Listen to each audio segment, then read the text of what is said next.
Good evening, Bahamas. Coming up tonight.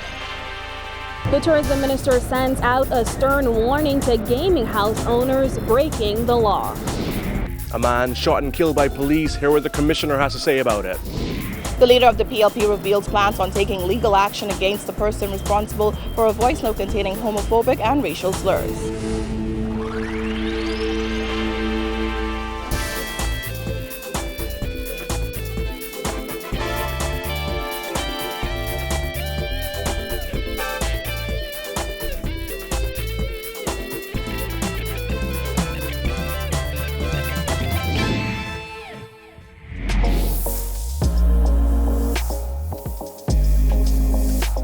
Our News is brought to you by Alive.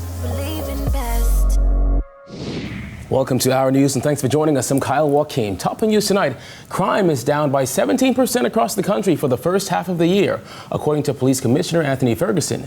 Despite the double-digit drop, Ferguson said today that some categories of crime are still at unacceptable levels. The Family Islands recorded the largest drop in crime, decreasing by 29%. Crime dropped by 16% in New Providence and by 6% in Grand Bahama. In the case of murder, the overall incidents decreased by 17%, 45 incidents for the period to 54 incidents in 2018.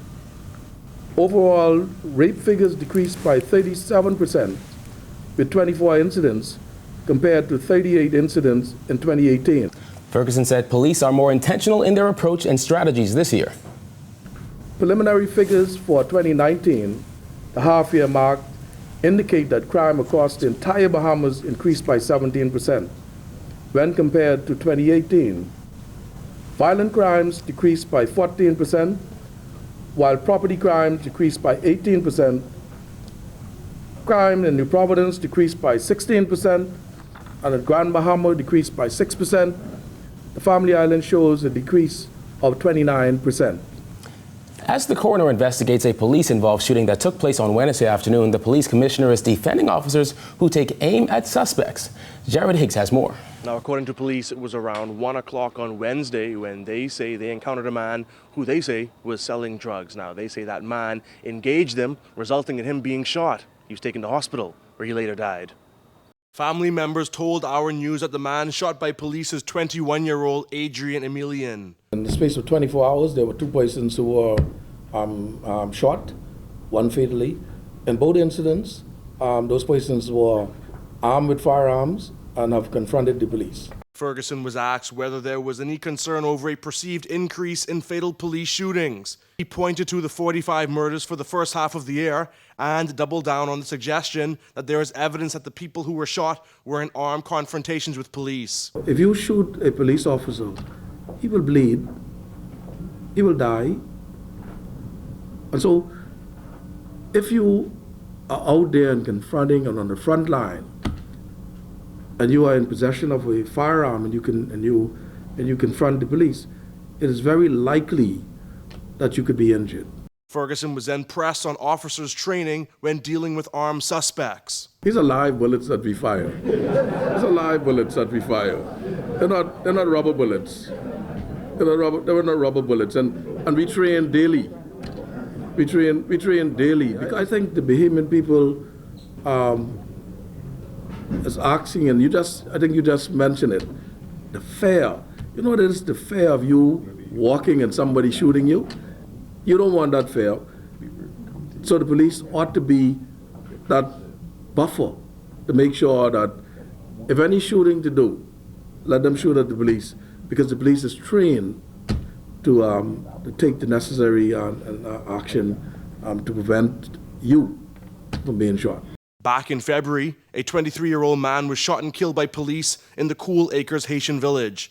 In May, 3 men were shot dead in a home off Eastern Road after police said the men opened fire on officers who were attempting to execute a search warrant. Reporting for Our News, I'm Jared Higgs. Shape up or be booted out of business. That's the stern warning from Tourism Minister Dionisio to gaming operators. In his brief but thorough communication, Diagler also revealed government has now decided it will tax winnings. This as YAMACRAW MP Ellsworth Johnson insisted there needs to be a limit on number of houses.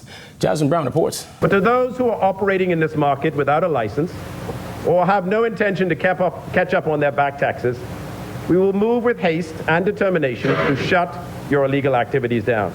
The minister's warning came as De Aguilar led off debate on the Gaming Amendment Bill 2019 in the House of Assembly. De Aguilar told the House it's the smaller operators who need to catch up or lose their licenses. But with the introduction of greater enforcement powers to the Gaming Board in this bill, I warn those non-compliant operators that in order to continue to operate in the gaming industry of the Bahamas, they will have to catch up on their outstanding taxes or lose their license to operate.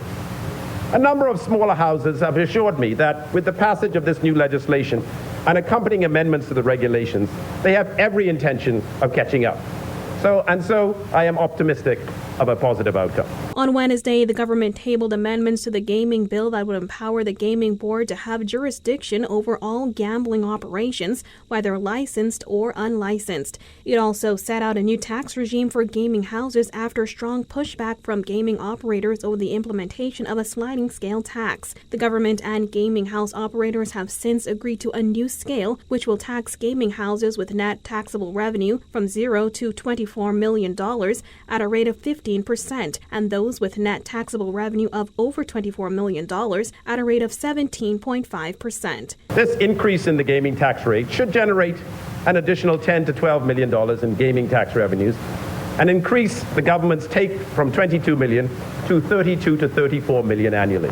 Additionally, the amended act calls for a 5% tax on winnings up to $1,000 and a 7.5% tax on winnings over $1,000. De Aguilar says those taxes are expected to bring in an additional $10 to $15 million. The tourism minister also gave the latest stats on the industry and just how many numbers houses are operating and where. He said 7 licensed operators manage 360 plus locations throughout the Bahamas, 210 in New Providence, 41 in Grand Bahama, 31 in Abaco, 25 in Eleuthera, 14 in Exuma, 13 in Andros, 8 in Long Island, 6 in Bimini, and 10 in other family islands. He also revealed that they employ approximately 2,800 people who earn approximately $33 million each year, or the equivalent of $220 per week. Member of Parliament for YAMACRAW Ellsworth Johnson says that's simply too many numbers houses for such a small country. It's astonishing that one operator could take more than $30 million from a $400,000 population. 400,000 person population. That should say something about what is happening. The amended gaming bill is expected to be passed in the House on Thursday night. Now, the tourism minister did touch on one other topic, and that was the issue of a national lottery. He says that has not been taken off the table. However, government is still waiting on the recommendations of the gaming board. Reporting from outside the House of Assembly for our news, I'm Jasmine Brown. Well, opposition leader Philip Brave Davis today demanding that government table the lease agreement for the General Post Office to be housed in Town Center Mall. I want to know, Mr. Speaker, I want to know where is the lease for the Town Center Mall that we are spending our tax money for. Now, Davis attempted to raise the issue in Parliament and seek clarity on how taxpayers' money is being spent. However, House Speaker HALSON MOULTRIE swiftly cut him off. It prompted this response from the opposition leader. In fact, Mr. Speaker, you are charged more responsibly than me as a member to ensure that what goes on in this House is true.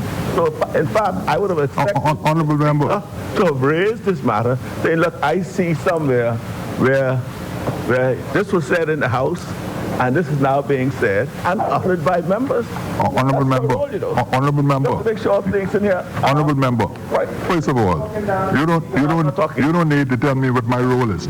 Moultrie insisted that there is legal action pending over the Minister Administration's decision to lease space at the Town Center Mall, which is co-owned by St. Anne's MP Brent Simonet. The Speaker ruled that all talk on the matter would not be tolerated in Parliament, as it is now before the courts. Businessman Scott Gadet, who had entered into a public-private partnership with the Christie administration to construct a new General Post Office, has filed a lawsuit for violation of that agreement. In my estimation, we are dealing with a double-edged sword here.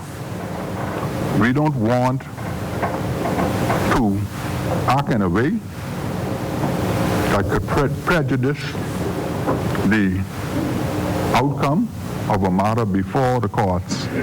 And I don't want to put the Parliament in the position where that argument could be put that the Speaker permitted matters to be discussed in this Parliament that had a prejudicial effect on the case. So we're dealing with a double-edged sword here. Still to come, the PLP leader responds to a voice note filled with homophobic slurs, plus why the NCTUB president doesn't believe the Liberty CEO should have apologized. Stay tuned.